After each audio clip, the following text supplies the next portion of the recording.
कोई शर्म होती है, कोई हया होती है। पाकिस्तानी टीम ने बदनामी का नया रिकॉर्ड अपने नाम कर लिया। वर्ल्ड कप के अहम मैच में अफगानिस्तान से भी शिकस्त। अफगान ओपनर्स गुरबाज और इब्राहिम जरदान ने बॉलर्स के परखचे उड़ा दिए। हारिस रऊफ को घुमा घुमा कर मारा। हसन अली और शाहीन आफरीदी को भी खूब धोया। स्पिनर चले कारतूस निकले। उसामा मीर, शादाब खान और इफ्तिखार अहमद की थर्ड क्लास बॉलिंग। अफगानिस्तान ने 283 का हदफ 2 विकेटों पर हासिल कर लिया। नाम बड़े, दर्शन छोटे। नाकिस बैटिंग, लापरवाह फील्डिंग और शर्मनाक बॉलिंग। दिफाई हिकमत अमली पाकिस्तानी टीम को ले डूबी। मेगा इवेंट में बाबर 11 की हार की हैट्रिक मुकम्मल। मेगा इवेंट में पाकिस्तान का सफर मजीद मुश्किल हो गया।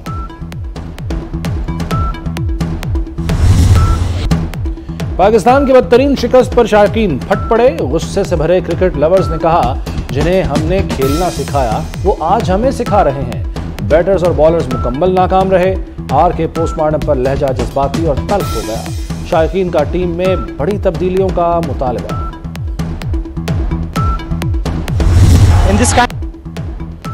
अफगान खिलाड़ियों की पाकिस्तान की मेहमान नवाजी की बेकदरी। पाकिस्तान ने 4 दिहाइयों से जायद तक अफगानों को मेहमान बनाए रखा। इब्राहिम जरदान ने जीत पाकिस्तान में मुकीम गैर कानूनी अफगानों के नाम कर दी। चूल्हे जलें ना जलें, दिलों में आग जरूर लगेगी।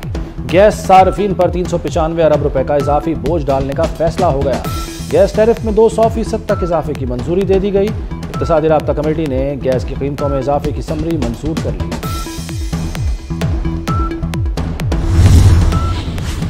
आम शहरियों के मुकदमात फौजी नहीं, सिविलियन अदालतों में चलेंगे।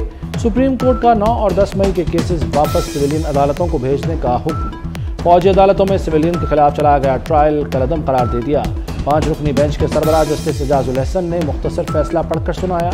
आर्मी एक्ट का सेक्शन 2D1 आइन से मुतसादम है। 5 रुकनी बेंच में शामिल 4 जजेस का फैसला। जस्टिस याहिया आफरीदी ने अपनी राय महफूज रखी।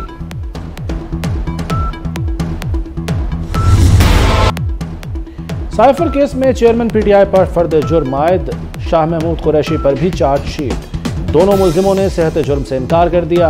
खुसूसी अदालत ने 27 अक्टूबर को गवाहों को तलबी के नोटिस जारी कर दिए। चेयरमैन पीटीआई के खिलाफ चार्जशीट सामने आ गई। साबिक वज़ीर आज़म ने बदनीयती से साइफर अपने पास रखा। सीक्रेट दस्तावेज को जलसे में गलत तरीकाकार से इस्तेमाल किया। मुल्जिम खुफिया दस्तावेजात की मामूलात पर राब्ते में थे। अडयाला जेल में चेयरमैन पीटीआई को वर्जिश के लिए साइकिल फराहम कर दी गई।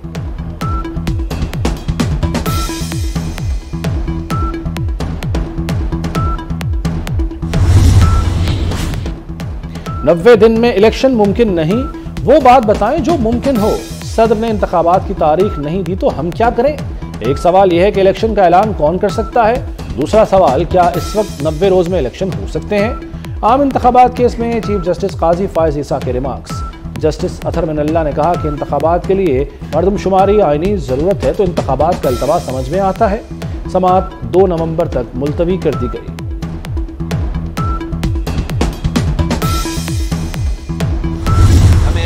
हक देता है, वो कायदे अवाम का दिया हुआ बनाया हुआ आइन है। अब मेरे पास कोई ऑप्शन ही नहीं है। मैंने तो मुतालबा करना है कि इलेक्शन करो, फौरी करो, डेट दो, स्केड्यूल दो, कि इसके बजाय कि कोई और इदारा हुक्म दे कि इलेक्शन कमीशन अपनी तौर पे अपना कानूनी और आईनी जिम्मेदारी मुकम्मल करके ये काम खुद कीजिए। तमाम सियासी जमातों को लेवल प्लेइंग फील्ड दी जाए। फौरी इंतखाबात के मुतालबे के सिवा कोई रास्ता नहीं। इलेक्शन में ताखीर इंतखाबात न कराने के बराबर है। इससे पहले कोई और इदारा हुक्म दे, इलेक्शन कमीशन इंतखाबात की तारीख दे। बिलावल भुट्टो का सुप्रीम कोर्ट बार एसोसिएशन से खिताब। कहा, हमें गैर जमहूरी क़ुव्वतों को बताना था जमहूरी हुकूमत कैसे कायम करते हैं। बहुत कुछ सीख लिया, मायूस नहीं हूँ। मियां नवाज शरीफ पैदाइशी तौर पे पाकिस्तानी हैं। क्या उसमें कोई उनको इस प्रोसेस से गुजरने में कोई पॉलिटिकल एडवांटेज मिला है, कोई और एडवांटेज मिला है? तो चलो मैं उस पर भी ज़रूर सोचता। इलेक्शन इंशाल्लाह गहमा गहमी हो गई है। मुझे तो लगता है कि इलेक्शन के बहुत जल्द डेट अनाउंस हो जाएगा, मैं और आप इकट्ठे वोट देने जाएंगे। लेवल प्लेइंग फील्ड को अगर कोई ये समझता है कि एक मखसूस जमात को जिताने के लिए माहौल बनाया जाए तो फिर लेवल प्लेइंग फील्ड होगा, तो फिर इसका तो मैं कुछ नहीं कर सकता। नवाज शरीफ को कोई सियासी फायदा नहीं दिया गया, वो पैदाइशी पाकिस्तानी शहरी हैं तो बायोमेट्रिक उनका हक है। एयरपोर्ट पर किसी की बायोमेट्रिक कराने से लेवल प्लेइंग फील्ड कैसे मुतासिर हुई? वज़ीर आज़म अनवारुल हक काकड़ की न्यूज़ कॉन्फ्रेंस। इलेक्शन की तारीख का ऐलान जल्द हो जाएगा, फिर हम वोट डालने जाएंगे। अदालत किसी के इलेक्शन में हिस्सा लेने पर पाबंदी लगा दे तो तस्लीम करना होगा। पार्लियामान को आग लगाकर जमहूरियत का चैंपियन नहीं बना जा सकता।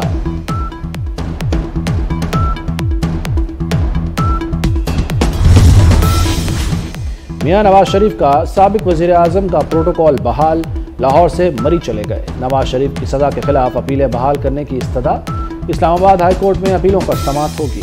नवाज शरीफ का मीनार पाकिस्तान का जलसा कामयाब बनाने पर अवाम का शुक्रिया। सोशल मीडिया पर पैगाम में कहा कि अवाम की मोहब्बत कीमती असासा था, है और रहेगा।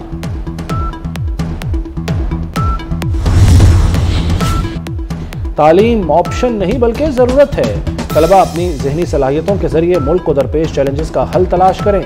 मसाइल का हल तलाश करने के लिए अपने फिक्री वसाइल को बरूकार लाएं। Army chief general Asim Munir का नस्ट के सालाना कॉन्वोकेशन में खिताब। आर्मी चीफ ने पोजीशन होल्डर तलबा में मेडल्स तकसीम किए।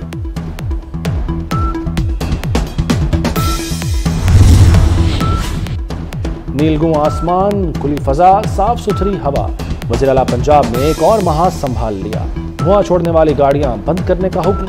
जाली पेट्रोल बेचने वालों के खिलाफ भी शिकंजा कस दिया। तामीराती सामान को ढांपे बगैर गाड़ियां सड़क पर नहीं आएंगी। मुकर्ररा मिकदार से ज्यादा धुआं छोड़ने पर फैक्ट्रियां सील। भट्टा मालिकान को भी माफी नहीं मिलेगी। मोहसिन नकवी की अफसरान को हिदायत। इंसदाद स्मोक के लिए इक़दामात का जायजा लिया। पकड़ा हुआ इनके बेटे ने शादी की पर वहाँ खर्चा कर दिया। इन पे करा दिया। इनके बेटे ने शादी की है। कौन सा थाना?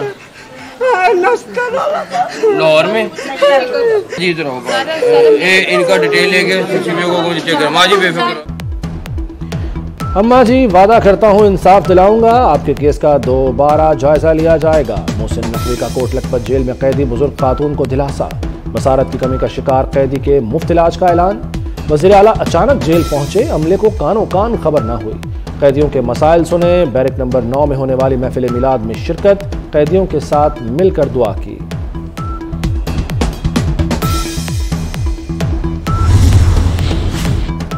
मनामा में लाहौर का पहला कैंसर अस्पताल बनेगा। मोहसिन नकवी ने उसूली मंजूरी दे दी।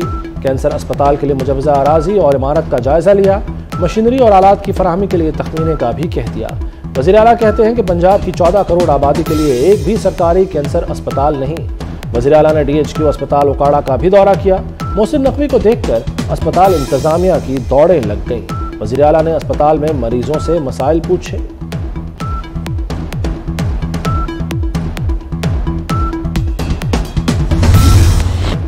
इसराइल के नहत्ते फलस्तीनियों पर वहशियाना वार जारी। शहीद फलस्तीनियों की तादाद 4700 से तजावुज कर गई। 24 घंटे में मजीद 266 फलस्तीनी शहीद। इसराइल गजा और मिस्र की रफा क्रॉसिंग को महफूज रखने के अपने दावे से मुकर गया। रफा क्रॉसिंग के करीब मिस्री चेक पोस्ट को भी निशाना बना डाला। गजा के मजीद अस्पतालों पर बमबारी की धमकी दे दी। इसराइली वहशियाना बमबारी ने फलस्तीनी बच्चों को शदीद खौफजदा कर दिया। बच्चों ने बाजुओं पर अपनी शनाख्त और पहचान के लिए नाम लिखवाने शुरू कर दिए।